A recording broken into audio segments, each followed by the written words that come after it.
Baiklah, saya sebagai pemateri pertama akan menjelaskan hasil diskusi kami yang berjudul Sustainability Reporting atau pelaporan keberlanjutan.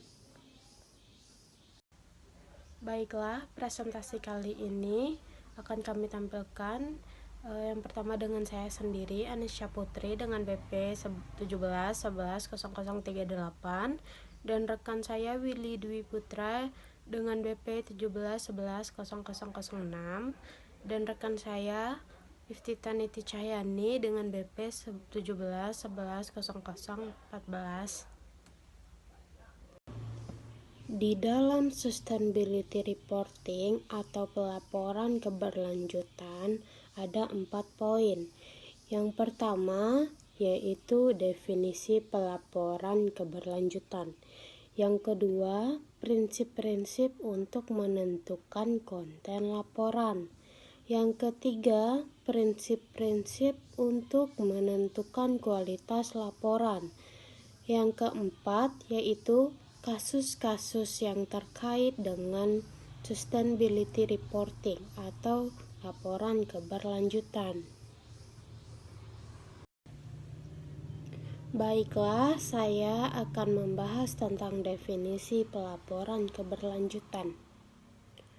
Pelaporan keberlanjutan atau sustainability reporting adalah pelaporan yang dilakukan oleh perusahaan untuk mengukur, mengungkapkan atau disclose, serta upaya perusahaan untuk menjadi perusahaan yang akuntabel bagi seluruh pemangku kepentingan atau stakeholder untuk tujuan kinerja perusahaan menuju pembangunan keberlanjutan, di mana di dalam pelaporan ini terdapat prinsip dan standar pengungkapan yang mampu mencerminkan tingkat aktivitas perusahaan terkait dengan aspek ekonomi, sosial, dan lingkungan.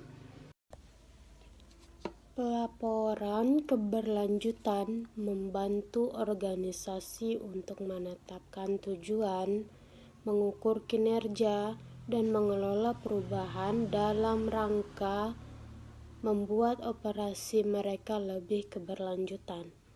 Sebuah pelaporan keberlanjutan menyampaikan pengungkapan tentang dampak organisasi, baik itu positif ataupun negatif terhadap lingkungan masyarakat dan ekonomi.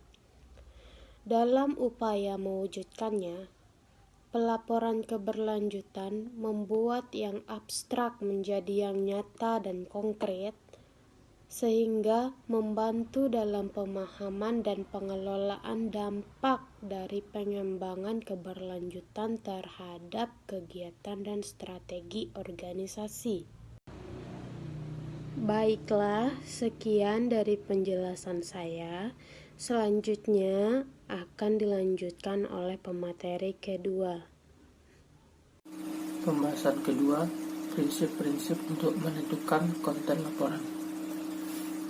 Yang pertama, pelibatan pemangku kepentingan.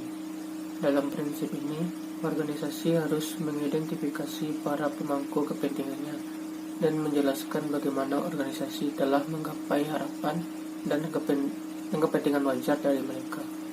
Pemangku kepentingan dapat mencakup mereka yang berinvestasi di organisasi serta mereka yang memiliki hubungan dalam bentuk lain dengan organisasi. Harapan dan kepentingan wajar dari pemangku kepentingan merupakan acuan utama dalam banyak pengambilan keputusan dalam menyiapkan laporan. Yang kedua, konteks berkelanjutan. Dalam prinsip ini, laporan harus menyajikan kinerja organisasi dalam konteks berkelanjutan yang lebih luas. Informasi mengenai kinerja harus diserahkan sesuai konteks. Pertanyaan yang mendasari pelaporan keberlanjutan adalah bagaimana sebuah organisasi berkontribusi atau bertujuan untuk memberikan kontribusi di masa mendatang terhadap kepentingan atau penurunan kondisi, perkembangan dan tren ekonomi, lingkungan, serta sosial di tingkat lokal, regional, atau global. Hanya melaporkan tentang kecenderungan dalam kinerja individual tidak dapat menjawab pertanyaan mendasar ini. Oleh karena itu, laporan harus berupaya untuk menyajikan kinerja dalam kaitannya dengan konsep berkelanjutan yang lebih luas. Yang ketiga, materialitas. Dalam prinsip ini, sebuah laporan harus mencakup dua aspek. Aspek yang pertama adalah sebuah laporan harus mencerminkan dampak ekonomi, lingkungan, dan sosial yang signifikan dari organisasi. Sedangkan aspek yang kedua adalah laporan harus secara substansi memengaruhi asesmen dan keputusan pemangku kepentingan. Yang keempat, ada kelengkapan. Dalam prinsip ini, laporan harus berisi cakupan aspek material bondari, kupu untuk mencerminkan dampak ekonomi, lingkungan, dan sosial yang signifikan, serta untuk memungkinkan pemangku kepentingan dapat menilai kinerja organisasi dalam periode pelaporan. Kelengkapan terutama mencakup dimensi, cakupan batasan, dan waktu.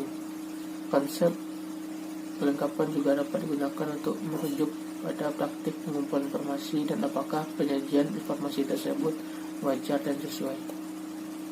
Pembahasan ketiga, prinsip-prinsip untuk menentukan kualitas laporan. Yang pertama, keseimbangan. Laporan harus mencerminkan aspek-aspek positif dan negatif dari kinerja organisasi untuk memungkinkan dilakukannya penilaian yang beralasan atas kinerja organisasi secara keseluruhan. Keseluruhan penyajian konten laporan harus memberikan gambaran yang objektif tentang kinerja organisasi. Yang kedua, komparabilitas. Organisasi harus memilih, mengumpulkan, dan melaporkan informasi secara konsisten. Dan melaporkan informasi harus disajikan dengan cara memungkinkan para pemangku kepentingan menganalisis perubahan kinerja organisasi dari waktu ke waktu, dan yang dapat mendukung analisis relatif terhadap organisasi lain. Yang ketiga, akurasi. Dalam prinsip ini, organisasi yang dilaporkan harus cukup akurat dan terperinci bagi para pemangku kepentingan untuk dapat menilai kinerja organisasi. Baiklah, saya akan melanjutkan pembahasan dari Saudara Willy. Yang keempat yaitu ketepatan waktu. Dalam prinsip ini, organisasi harus membuat laporan dengan jadwal yang teratur sehingga informasi tersedia tepat waktu bagi para pemangku kepentingan untuk membuat keputusan yang tepat. Yang kelima yaitu kejelasan, di mana dalam prinsip ini organisasi harus membuat informasi tersedia dengan cara yang dapat dimengerti dan dapat diakses oleh pemangku kepentingan yang menggunakan laporan tersebut. Informasi harus disajikan dengan cara yang dapat dipahami oleh para pemangku kepentingan yang memiliki pemahaman yang wajar mengenai organisasi dan sekitarnya. Dan yang keenam yaitu keandalan. Organisasi harus mengumpulkan, mencatat, menyusun, menganalisis, dan mengungkapkan informasi serta proses yang digunakan untuk menyiapkan laporan agar dapat diuji. Dan hal itu akan menentukan kualitas serta materialitas informasi. Kasus-kasus terkait. Sebenarnya Indonesia sudah memiliki Undang-Undang Nomor 40 Tahun 2007 yang mengatur bahwa setiap perusahaan yang menjalankan operasinya di bidang sumber daya alam wajib melaksanakan tanggung jawab sosial dan lingkungan atau Corporate Social Responsibility atau CSR.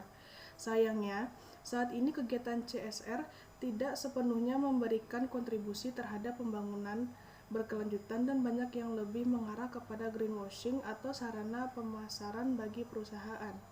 Kurang adanya analisa laporan yang dibuat perusahaan untuk mengukur dampak sosial dan lingkungan tersebut membuat pemerintah tidak dapat mengawasi dan mengukur seberapa jauh komitmen program perusahaan terhadap keberlangsungan lingkungan alam dan sosial yang terkena dampak dan kegiatan operasionalnya. Dengan fenomena tersebut, muncul dilema bagi perusahaan bagaimana agar dapat menunjukkan kontribusi dan komitmennya terhadap pembangunan berkelanjutan tanpa mengurangi kepercayaan investor akan keberlangsungan bisnis dari perusahaan itu sendiri. Belajar dari negara lain, perlu adanya regulasi yang mengatur laporan secara terperinci dan terukur yang dapat menjadi catatan penilaian bagi pemerintah dalam mengukur seberapa jauh komitmen dan program perusahaan terhadap pembangunan berkelanjutan antara perusahaan yang satu dengan perusahaan yang lain. Laporan tersebut adalah laporan keberlanjutan atau yang lebih dikenal dengan Sustainability Report. Terima kasih. Terima kasih. Terima kasih.